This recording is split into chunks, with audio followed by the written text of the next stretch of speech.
Nesse vídeo eu vou te mostrar 4 formas de fazer medicina de graça e vou te mostrar inclusive como que o Cícero, o Antônio, a Ana Paula, a Camila estão fazendo medicina, estão fazendo de graça e passaram por processos diferentes. E dessas 4 formas, uma é a mais conhecida, mas as outras 3 as pessoas acham muito complicado ou têm um pouco de dificuldade. A primeira forma que eu acho que todo aluno deveria tentar são vestibulares próprios. Muitas vezes a pessoa ela fica restrita ao Enem, restrita ao Sisu e ela acaba perdendo outras oportunidades. E são diversas vagas, diversos modelos de vestibulares próprios. Então tem a UENG, tem o UNB, tem a UFSC, tem a UERJ, tem a Unicamp, tem FAMEMA, tem FAMERP e muitas vezes a pessoa fica com medo. Mas eu já tive alunos, por exemplo, que passaram na Unicamp e que não foram tão bem no Enem, porque naquele dia a pessoa não estava tão bem. Tenho alunos também, como por exemplo o Antônio, que passou na UENG, mas no Enem ele não foi tão bem naquele momento. Ou seja, quando a gente amplia a sua possibilidade, a gente amplia também as suas chances de aprovação. E aí, por exemplo, eu trouxe aqui a UFO. A UFO ela tem 2 fases, ela acaba tendo mais aprofundamento nas áreas de humanas, de sociologia,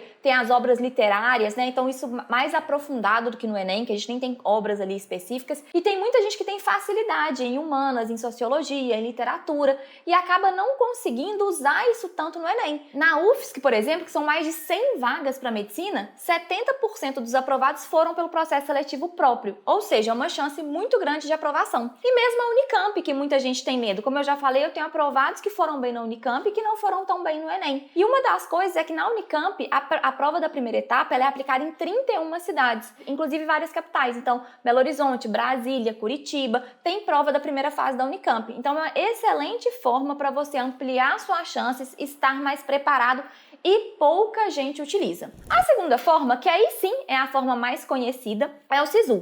O Sisu, nesse ano, a gente vai ter o resultado do Enem dia 13 de fevereiro. O Sisu vai estar aberto por 8 dias, serão 8 parciais, do dia 16 a 24 de fevereiro e o resultado no dia 28. Para 2023, a gente ainda não tem as informações do Sisu, mas em 2022 foram 88 faculdades com vagas para medicina e mais de 4.400 vagas para medicina. Então não deve mudar muito aí para 2023, ou seja, tem uma chance muito grande de aprovação e você pode concorrer em outros lugares, né, distante aí de onde você mora. Então amplia também a possibilidade, lembrando que para o Sisu tem faculdades com pesos diferentes. Inclusive eu vou deixar aqui um link de um manual que a gente fez. Então tem faculdade que tem peso 5 para redação, tem faculdade que tem peso 3 para natureza, tem faculdade que tem peso 3 para matemática. E aí a gente consegue pensar na melhor combinação para você de acordo com suas habilidades. Então é muito interessante, tem mais de 35 combinações de pesos e bônus diferentes que vão variar. E pouca gente explora isso. Às vezes a pessoa fica só ali no peso 1 e ela não sabe que se ela fosse para uma outra faculdade, já que ela foi melhor em redação, ela conseguiria ter uma nota muito maior. Então eu vou deixar aqui na descrição do vídeo esse manual Med Faculdades e eu vou fazer um vídeo exclusivo sobre o Sisu, porque tem toda a questão da parcial. Geralmente a gente tem 2 Sisus, tem no primeiro semestre e tem no segundo semestre. No segundo semestre o número de faculdades que tem a adesão pelo segundo semestre é menor, mas mesmo assim há uma chance muito grande de aprovação e é importante, se você quer ser aprovado, a gente precisa conhecer as regras do jogo. E uma última observação sobre Sisu. Às vezes a pessoa fica com muito medo ali da nota de corte, mas as listas de espera, algumas listas de espera rodam muito. Na UFMG, por exemplo, a gente está na 10ª chamada e a gente teve uma redução de mais de 14 pontos em relação à nota de corte da chamada regular e a nota de corte da lista de espera. Então não se desanime vendo apenas a nota de corte ali da chamada regular, porque muita coisa ainda pode acontecer e a gente tem que conhecer bem o Sisu, primeira opção, segunda opção, lista de espera e histórico aí ao longo dos anos. E a terceira forma de cursar medicina de graça é pelo ProUni. Esse ano, as inscrições vão estar abertas de 28 de fevereiro a 3 de março e o resultado sai no dia 7 de março. A gente ainda não tem as informações de 2023, mas em 2022, as principais pessoas que poderiam concorrer ao ProUni são pessoas que cursaram o ensino médio na rede pública ou rede pública e rede particular com bolsa integral ou parcial, ou apenas na rede particular com bolsa integral ou parcial. Portadores de deficiência também podem concorrer ao ProUni, e aí dependendo da renda familiar, você pode ter bolsa de 100% ou uma bolsa parcial. E aí, por exemplo, eu tenho uma aluna que ela faz faculdade na Unicid, em São Paulo. A mensalidade, se a gente colocar um Google aí, é R$ 10.463.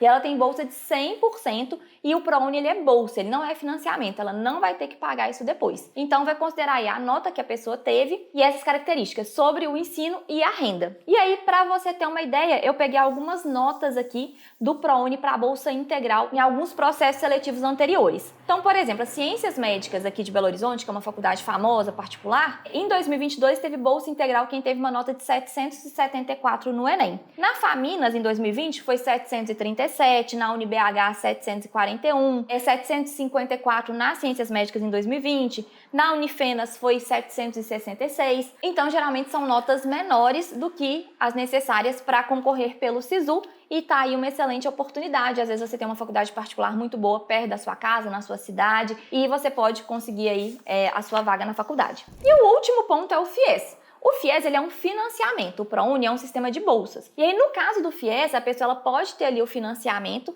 e aí ela vai pagar só depois da formatura, sendo que no caso de medicina ainda tem duas particularidades. Então, geralmente é prorrogado durante o período de residência e parte dessa dívida pode ser abatida se a pessoa trabalhar nas unidades básicas de saúde, nas UBSs. Então, a pessoa fez a faculdade ali, não pagou nada, fez a residência, ela consegue adiar o início do pagamento e ainda se ela trabalhar nas UBSs, ela pode ter um abatimento desse valor da dívida. O FIES geralmente tem um juros muito baixo e um prazo muito longo para o pagamento. Então, tem vários estudantes, várias pessoas que fizeram medicina que optaram por isso, que viram nisso uma boa opção de conseguir fazer essa faculdade. E aí tem um ponto importante. A partir de 2018, o FIES ele tem um teto de R$ 8.800 por mês. Então, em algumas situações que o valor da mensalidade é mais alto que isso, a pessoa precisa inteirar esse valor. Para se candidatar ao FIES, você vai utilizar a nota do Enem, tem o critério também da renda familiar, que vai contar nessa questão do financiamento. E os prazos são de 7 de março a 10 de março, e o resultado sai no dia 14 de março. Então, anote isso tudo aí.